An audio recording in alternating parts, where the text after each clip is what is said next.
বিসমিল্লাহির রহমানির রহিম। আসসালামু আলাইকুম দর্শকবৃন্দ, কেমন আছেন? আশা করি ভালো আছেন, আমিও ভালো আছি।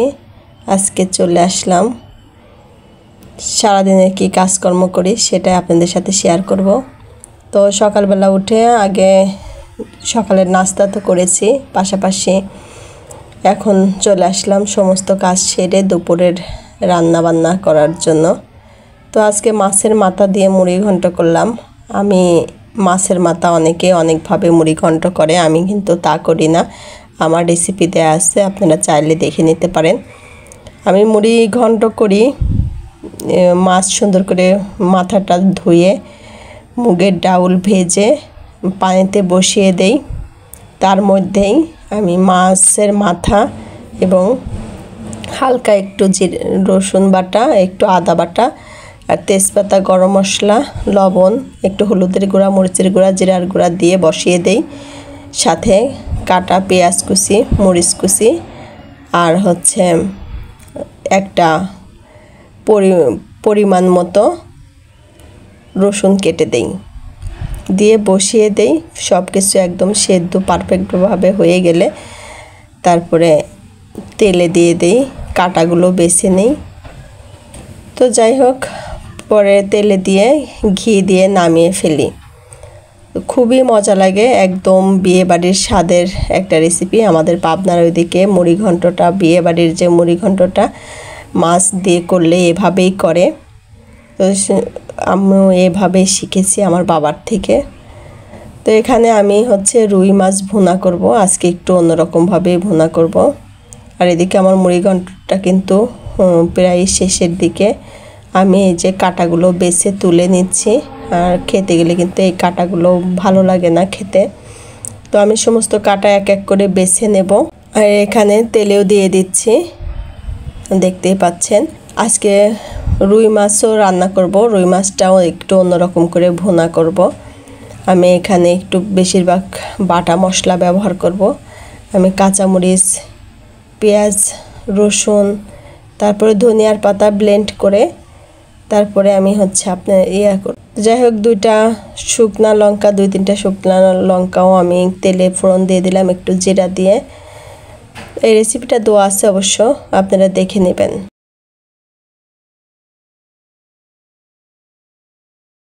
তো এই তো আমি তেলে দিয়ে দিলাম। আসলে রান্নাবান্না একটা আর্ট, যে যেভাবেই করেন না কেন, আর যার হাতের রান্না যে খায় সেই আসলে তার টেস্ট বোঝে। মা যত খারাপ করে রান্না করুক না কেন, সবাই কিন্তু মায়ের হাতের রান্নাটা আমরা একদম ভুলতে পারি না। ছোটোবেলা থেকে একদম বুড়ো পর্যন্ত যে বয়স হয়ে যায়, চলে যায়, তারপরে মনে হচ্ছে মায়ের হাতের সেই ডাল, সেই ভাজি, সেই ভর্তা, সেই চচ্চড়ি কি যে মজা লাগতো। এভাবেই আমরা করি, প্রেজেন্ট করি।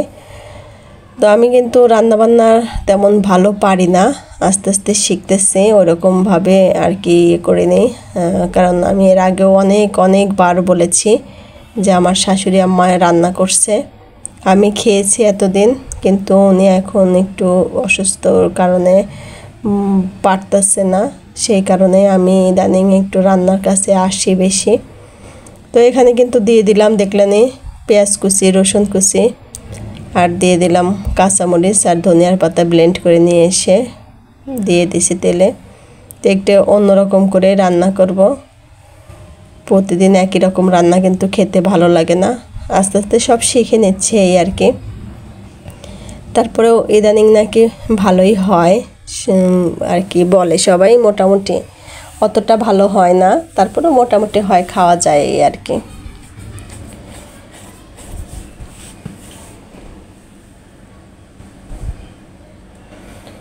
তো এদিকে ভাতও বসিয়ে দিলাম,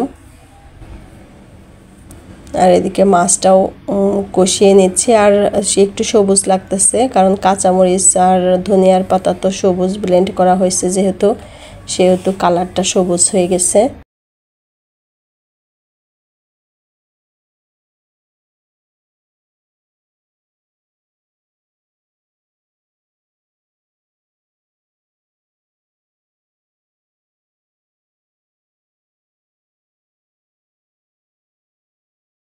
তো তো এই তো আমি ভুনা করে নিচ্ছি।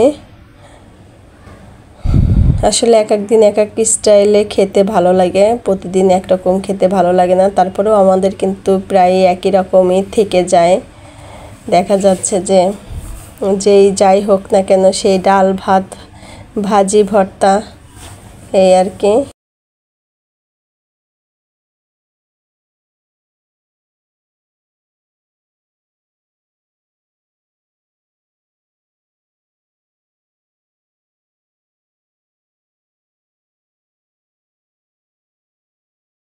দেখতে দেখতে আমার রান্না কিন্তু কমপ্লিটও হয়ে গেছে। আমি টেবিলের দিকে গুছিয়ে নিলাম।